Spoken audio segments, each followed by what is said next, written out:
Kozhikode medical college police station മുന്നിൽ CPIM പ്രവർത്തകരുടെ പ്രതിഷേധം. കാലിന് ഗുരുതരമായി പരിക്കേറ്റ പരാതിക്കാരൻ സ്റ്റേഷനിൽ നേരിട്ടെത്തിയാൽ മാത്രമേ കേസെടുക്കൂവെന്ന് SHO PK ജിജീഷ് വാശി പിടിച്ചതായി പരാതി.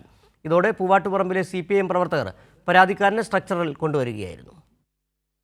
ഇത് കോഴിക്കോട് പൂവാട്ടുപറമ്പ് സ്വദേശി ബിജു. ഈ മാസം 13-ാം തീയതി രാത്രി കടയടച്ച് വീട്ടിൽ പോകുന്നതിനിടെ വഴിക്ക് വെച്ച് മർദ്ദനം നടക്കുന്നത് കണ്ട് തടയാൻ ശ്രമിച്ചപ്പോഴാണ് ബിജുവിന് കാലിന് ഗുരുതരമായി പരിക്കേൽക്കുന്നത്. ഒരു കാലിന്റെ മസിൽ പൂർണ്ണമായും ഉടഞ്ഞു. ആശുപത്രിയിൽ ചികിത്സയിലായതിനാൽ 20-ാം തീയതിയാണ് കോഴിക്കോട് മെഡിക്കൽ കോളേജ് പോലീസ് സ്റ്റേഷനിൽ ബിജുവിന്റെ മകൻ നേരിട്ടെത്തി പരാതി നൽകുന്നത്. 2 ദിവസം കഴിഞ്ഞ് വരാനാണ് പോലീസ് പറഞ്ഞത്. വീണ്ടും ചെന്നപ്പോൾ കാലൊടിഞ്ഞു കിടക്കുന്ന ബിജു നേരിട്ട് വന്നാൽ മാത്രമേ കേസെടുക്കൂവെന്ന് SHO ജിജീഷ് വാശി പിടിച്ചു എന്നാണ് പരാതി. പരാതി സ്വീകരിച്ച് ഒരു മൊഴിയെടുത്തിട്ട് FIR എന്നൊരു സമീപനം ഇതുവരെ ഉണ്ടായില്ല. അപ്പോൾ അത് ബന്ധപ്പെട്ട ആളുകൾ, എനിക്കായി ബന്ധപ്പെട്ട ആളുകൾ വിളിച്ച സമയത്ത് എന്നെ നേരിട്ട് സ്റ്റേഷനിലേക്ക് എത്തിക്കണമെന്ന് അവർ എന്നോട് പറഞ്ഞു.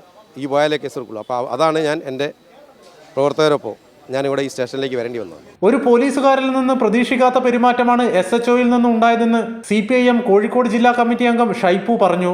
അപ്പോൾ ഇവിടെ വന്ന് ഞങ്ങൾ സംസാരിച്ചപ്പോഴും അയാൾ വളരെ മോശമായി ഈ പരാതിക്കാരനെതിരെ തട്ടിക്കയറുന്നു. ഞങ്ങളതിൻ്റെ കൂടെ വന്നിട്ടുള്ള ആളുകളെ വളരെ മോശമായി സംസാരിക്കുന്നു. പൊതുപ്രവർത്തകരെ പൊട്ടൻ എന്ന് ആക്ഷേപിക്കുകയാണ്. നീ രാഷ്ട്രീയം കളിക്കുക എന്ന് പറയുന്നത് രാഷ്ട്രീയത്തിൻ്റെ പ്രശ്നമൊന്നുമല്ല. കേരളത്തിലെ ഇടതുപക്ഷ ഗവൺമെൻറ്റിൻ്റെ നേതൃത്വത്തിൽ ജനങ്ങൾക്ക് മാന്യമായി സ്റ്റേഷനിൽ വന്ന് പരാതിയുടെ ഭാഗമായി നീതി കിട്ടണം. ആ നീതി ലഭിക്കുന്നില്ല എന്നുള്ള പ്രശ്നം ഞങ്ങളെല്ലാം ഏറ്റെടുക്കും. കേസെടുക്കുമെന്ന് കോഴിക്കോട് അസിസ്റ്റന്റ് കമ്മീഷണർ ഉമേഷ് നേരിട്ടെത്തി നൽകിയ ഉറപ്പിന്മേലാണ് CPIM പ്രവർത്തകർ പിരിഞ്ഞുപോയത്. കൈരളി ന്യൂസ്, കോഴിക്കോട്.